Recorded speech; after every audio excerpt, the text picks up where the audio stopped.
Hello friends, welcome to Java tutorial series. Dear friends, आज के lecture में हम यूजर से इनपुट लेना सीखने वाले हैं यूजिंग बफर रीडर क्लास। तो चलिए स्टार्ट करते हैं। सबसे पहले मैं आपको बता दूं कि जावा में यूजर से इनपुट लेने के 4 तरीके होते हैं। पहला होता है कंसोल क्लास के थ्रू, दूसरा होता है इनपुट स्ट्रीम क्लास के थ्रू, तीसरा होता है बफर रीडर क्लास के थ्रू और चौथा होता है स्कैनर क्लास के थ्रू। आज के इस लेक्चर में हम बफर रीडर क्लास का यूज़ करके यूजर से इनपुट लेना सीखने वाले हैं। तो सबसे पहले मैं आपको बफर रीडर क्लास के बारे में कुछ जानकारी दे देता हूँ। बफर रीडर क्लास जो है वो जावा के आईओ पैकेज के इनसाइट होता है और इसके पास रीड लाइन नेम का एक मेथड होता है जो यूजर से स्ट्रिंग के फॉर्म में वैल्यू को रीड करने का काम करता है। ये किस तरीके से वर्क करता है जावा प्रोग्रामिंग के इनसाइट, इसके लिए हम एक एग्जाम्पल बनाकर समझते हैं। बहुत आसान है। सिस्टम नेम की क्लास से आपको कॉल करना है इन नेम की फील्ड को। जावा के एलएनजी पैकेज के इनसाइड सिस्टम एक क्लास है, उसके इनसाइड एक स्टैटिक फील्ड है इन, और इसका जो रिटर्न टाइप है वो होता है इनपुट स्ट्रीम। तो ये आपको इनपुट स्ट्रीम का ऑब्जेक्ट रिटर्न करेगा। तो आप इनपुट स्ट्रीम नेम की क्लास के रेफरेंस में से साइन करते हैं। क्योंकि जावा के आईओ पैकेज के इनसाइड इनपुट स्ट्रीम नेम का क्लास होता है तो आपको यहाँ इंपोर्ट करना पड़ेगा जावा का आईओ पैकेज। इस तरीके से बहुत आसान है। अब चूंकि इनपुट स्ट्रीम जो है वो केवल और केवल एक कैरेक्टर को बाइट के फॉर्म में रीड करता है और आपको स्ट्रिंग वैल्यू को रीड करवाना है, और स्ट्रिंग में मोर देन 1 कैरेक्टर्स होते हैं। तो यहाँ पर इसके लिए मुझे ऑब्जेक्ट बनाना पड़ेगा इनपुट स्ट्रीम रीडर का, और इसके ऑब्जेक्ट में मैं इनपुट स्ट्रीम नेम की क्लास के ऑब्जेक्ट को पास कर दूंगा।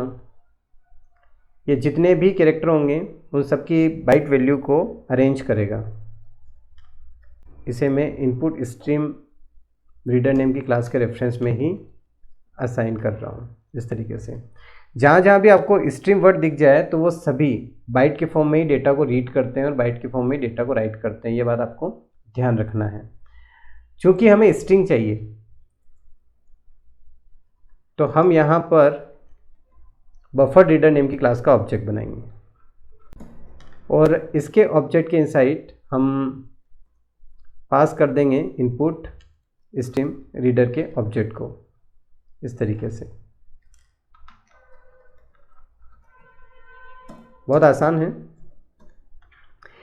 ऐसा हम इसलिए कर रहे हैं क्योंकि इनपुट स्ट्रीम रीडर के पास जो स्ट्रिंग वैल्यू यूज़र डालेगा उसका बाइट फॉर्म है और बफर रीडर उसकी बफरिंग करेगा, और इसके पास रीड लाइन नेम का एक मेथड है जिसकी हेल्प से आप उस स्ट्रिंग वैल्यू को रीड कर पाएंगे जिसकी बफरिंग बफर रीडर ने की है। यानी कि बफरिंग करने का मतलब है कि बाइट से कैरेक्टर वैल्यू में कन्वर्ट कर रहा है। तो यहाँ पर ये जो बफर रीडर है इसके पास रीड लाइन नेम का मेथड है, और इसका यूज़ हम कब करेंगे, जब हम यूजर से इनपुट लेंगे। तो इसके लिए पहले मैं एक मैसेज दे देता हूँ ताकि आपको और बेटर तरीके से समझ में आए। मैसेज देने के लिए मैं यहाँ पर system.out.println स्टेटमेंट यूज़ कर रहा हूँ। मैंने यूज़र को मैसेज दिया इंटर योर नेम। इस तरीके से तो जैसे यूज़र अपना नेम डालेगा तो हम यहाँ पर रीड लाइन नेम का मेथड यूज़ करके उसे रीड कर लेंगे, और चूँकि स्ट्रिंग फॉर्म में रीड करता है तो हम यहाँ पर स्ट्रिंग टाइप में एक वेरिएबल लेके उसमें साइन कर देंगे। इसके बाद हम इसे प्रिंट करवा देंगे। तो प्रिंट करवाने के लिए हम यहाँ पर system.out.println स्टेटमेंट यूज़ कर रहे हैं। इस तरीके से बहुत आसान है। अब इसे कंपाइल और रन करके चेक करते हैं। उससे पहले मैं आपको बता दूं कि जैसे ही मैं कंपाइल करूँगा तो यहाँ पर ये जो रीड लाइन नेम का मेथड है इससे आईओ एक्सेप्शन जनरेट होगा। तो हमें यहाँ पर फॉरवर्ड करना पड़ेगा आईओ एक्सेप्शन को। तो मैं पहले कंपाइल करके आपको बताता हूँ, फिर मैं यहाँ पर फॉरवर्ड करके भी आपको बताऊँगा।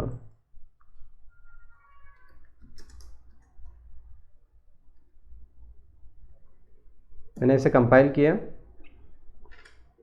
और कंपाइल जैसे किया तो आप देख सकते हैं यहाँ पर ये जो आप रीड लाइन नेम का मेथड कॉल कर रहे हो इससे आईओ एक्सेप्शन जनरेट हो रहा है। तो आपको इसे यहाँ पर फॉरवर्ड करना है। फॉरवर्ड करने के लिए आप यहाँ पर थ्रोज कीवर्ड यूज़ करेंगे इस तरीके से। बहुत आसान है। अब वापस से हम यहाँ पर इसे कंपाइल करेंगे और कंपाइल करने के बाद रन करेंगे। तो ये पूछ रहा है इंटर योर नेम। जो मैसेज आपने प्रिंट करवाया है वो यहाँ पर दिख रहा है। मैं यहाँ पर नेम डाल देता हूँ यश और हमें आउटपुट मिला है नेम इज़ यश। अब यहाँ पर आप देख सकते हैं कि हमने इतनी लाइंस यूज़ की है। तो मैंने इतनी लाइंस इसलिए यूज़ की कि आपको हर एक क्लास का मतलब पता चल सके। आप चाहें तो इसे एक लाइन में भी लिख सकते हैं।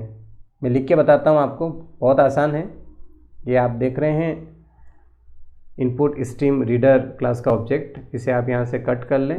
आप बफर रीडर नेम की क्लास के ऑब्जेक्ट में से पास कर दें और यहाँ पर ये जो ऑब्जेक्ट आपने बनाया है इसे आप कट करें और सीधे ही यहाँ पर आप इसे पास कर दें और इनको हटा दें।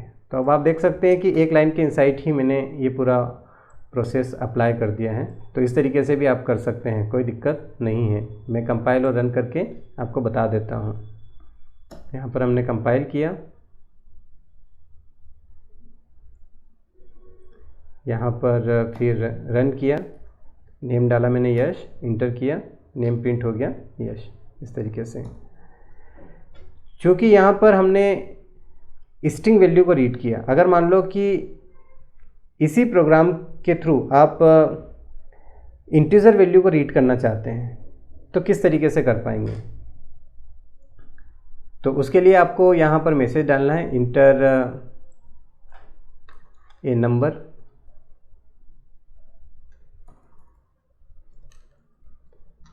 और यहाँ पर पार्सिंग कर लेना है आपको।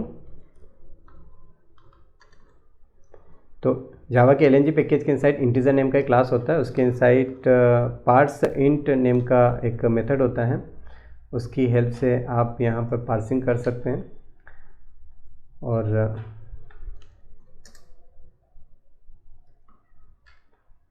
प्रिंट करवा सकते हैं जो भी इंटीजर वैल्यू आता है उसे।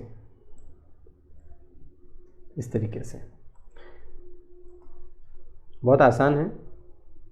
हम कंपाइल करते हैं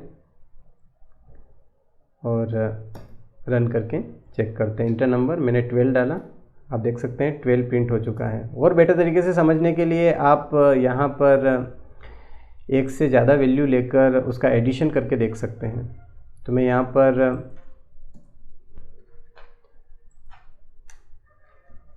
एक मैसेज डाल देता हूँ इंटर सेकंड नंबर और इसे मैं अदर वेरिएबल में असाइन कर देता हूँ। एक ऑपरेशन परफॉर्म कर देते हैं यहाँ पर इस तरीके से और यहाँ पर मैं प्रिंट करवा देता हूँ। तो आपको बेटर तरीके से समझ में आ जाएगा कि वो जो वैल्यू है जिसे इसे स्ट्रिंग के फॉर्म में रीड किया था उसकी पार्सिंग हुई है और वो इंटीजर में कन्वर्ट हुआ है। यहाँ पर आप समझ सकते हैं अगर इसका एडिशन हो जाता है तो इसका मतलब ये है कि वो इंटीजर में कन्वर्ट हो चुका है। हमने कंपाइल किया, कंपाइल करने के बाद रन किया, 12 डाला, 13 डाला, आउटपुट मिल गया आपको 25। तो आपको समझ में आ चुका होगा कि इस तरीके से आप इंटीजर वैल्यू को भी रीड कर सकते हैं बफर रीडर क्लास की हेल्प से। अगर आपको फ्लोट वैल्यू को रीड करना है तो वो भी आसान है। मैं यहाँ पर रीड करके आपको बता देता हूँ। यहाँ पर इंटीजर की जगह आपको लिखना है फ्लोट और मेथड कॉल करना है आपको इससे पार्स फ्लोट और फ्लोट वैल्यू आ रहा है तो उसे आप फ्लोट में लेंगे इस तरीके से और फिर इसे प्रिंट करवा देंगे इस तरीके से। यहाँ पर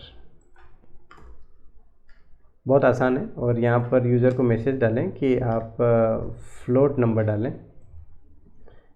एक बार इसे कंपाइल करते हैं यहाँ पर और कंपाइल होने के बाद इसे रन करते हैं। मैं यहाँ पर फ्लोट वैल्यू डाल देता हूँ 12.2। आप देख सकते हैं आपको आउटपुट मिल चुका है 12.2 इस तरीके से। तो डियर फ्रेंड्स, आज के लेक्चर में हमने बात किया बफर रीडर क्लास के बारे में, साथ ही साथ यूजर से इनपुट लेना सीखा बफर रीडर क्लास की हेल्प से। आई होप कि आपको ये लेक्चर बहुत अच्छे से समझ में आया होगा। मिलते हैं नेक्स्ट लेक्चर में, तब तक के लिए बाय बाय।